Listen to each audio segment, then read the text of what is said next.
اللہ ناراض ہو جائے گا. ختم نبوت نہیں مانتے تو اللہ ناراض ہو جائے گا. میں نے کہا جناب کے کتنے بچے ہیں؟ انہوں نے کہا 4. زمین کتنی؟ 20 کلے. کتنے کتنے آئے بولیے؟ تو میں نے کہا کہ نیا بندہ آ کے کھڑا ہو جائے کہ میں بھی آپ کا بیٹا ہوں, تو آپ راضی ہیں؟ مثال دے رہا ہوں سمجھانے کے لیے, بلا مثال و بلا تشبیہ. آپ راضی ہو جائیں گے؟ بولے نہیں تو چپ کر کے آخنا چل کوئی نہیں, 4 بھی بن رہے تھے 5 بن لینے, ہو جائے گا ایسا؟ عجیب بندے ہو. جو کام جو تمہارا بیٹا نہیں, جب تم اسے بیٹا ماننے کو تیار نہیں, تو جو اللہ کا نبی نہیں وہ میدان میں کھڑا ہو کہ میں بھی ہوں میں بھی ہوں میں بھی ہوں, تو یہ کس طرح قابل قبول بات ہے؟ اور ایک بھائی سگے بھائی کو جائیداد دینے کو تیار نہیں, تو ایک اور آ کے شامل ہو جائے کہ مجھے بھی شامل کر لو, چلو کوئی نہیں فرق پڑتا, اتنی زمین ہے ابے کی, اتنی زمین ہے ابا جی کی, مجھے بھی شامل کر لو, تو لوگ تو قتل کر دیں گے کہ جب تو ہے نہیں تو ہمارا بھائی بنتا کیوں ہے؟ او خدا کے بندے, عجیب فلسفہ ہے, حیات ہے, عجیب زندگی ہے, فٹافٹ لوگ مان لیتے ہیں. سب لوگوں نے اپنی اپنی باتیں کی. ختم نبوت کا تحفظ ہر دور میں ہر جگہ صحابہ کرتے رہے. ہم بچوں کو کچھ نہیں سکھا پا رہے, ہمارے بچے لا بلد ہیں دینی تعلیمات سے. ہم یہ شعور دے کے بھیجتے ہی نہیں کہ بیٹا جو اس طرح کی ذرا بھی بات کرے اس کا ذکر کرنا بتانا.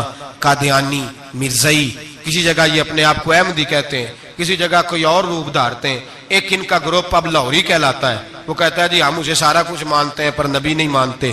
ہم نے کہا تم بھی تو بے ایمان ہو نا, کافر کو تو مان رہے ہو نا, چاہے مجدد بھی مانو مفسر بھی مانو, مان تو ایک بے ایمان کو رہے ہو نا.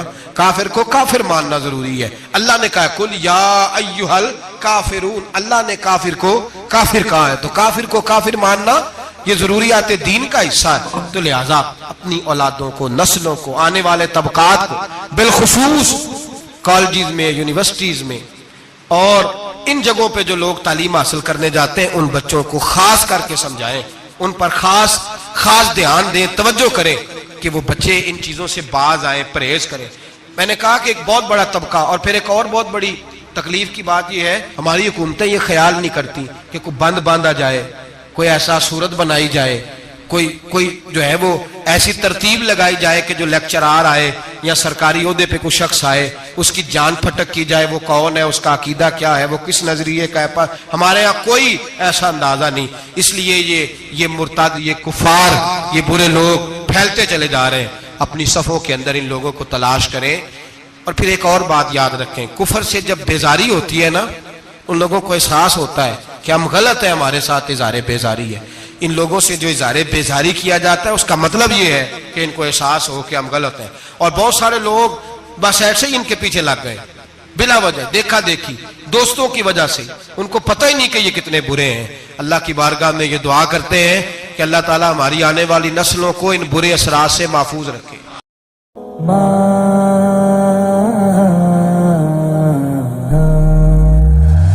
موت کی آغوش میں جب تھا کہ سو جاتی ہے ماں, تب کہیں جا کر کے تھوڑا سا سکون پاتی ہے ماں. فکر میں بچوں کی کچھ اس طرح کھل جاتی ہے ماں.